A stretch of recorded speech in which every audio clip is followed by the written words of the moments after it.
Saudi আরবের এক অন্ধ হাফেজ, তাকে ডেকে প্রশ্ন করা হলো, আল্লাহ তোমাকে চোখ দে নাই, তুমি না দেখে আল্লাহর এই কোরআন মুখস্থ করেছ, তুমি বলো আল্লাহ যদি তোমাকে চোখ দে তুমি সর্বপ্রথম কি দেখবে?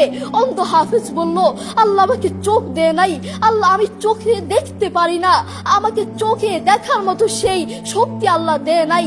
আমাকে যদি আল্লাহ চোখ ফিরিয়ে দে, আমি আল্লাহর কসম করে বলতে পারবো আমি আমার মাকে দেখবো না, আমার কলিজার টুকরো সন্তান আছে আমি সন্তানকে দেখবো না, আমার ভাই আছে, আমার বন্ধু আছে, আমার প্রিয় মানুষ আছে আমি তাদেরকে দেখবো না।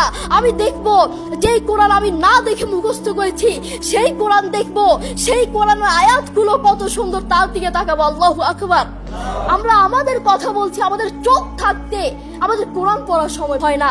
আপনি বলছেন আমি ব্যবসা করি সময় পাই না, কোরআন কোত্থেকে পড়বো? ব্যবসা করি কোরআন পড়ার সময় পাই না, আমি দোকান করি দোকানে অনেক কাজ থাকে, বিশ্বাস করুন আমি অনেক ব্যস্ত মানুষ, এজন্য কোরআন পড়ার টাইম পাই না, কোরআন পড়ার সময় পাই না। প্রিয় ভাই, আমি আপনাকে বলতে চাই আপনাকে সময় কে দিয়েছে?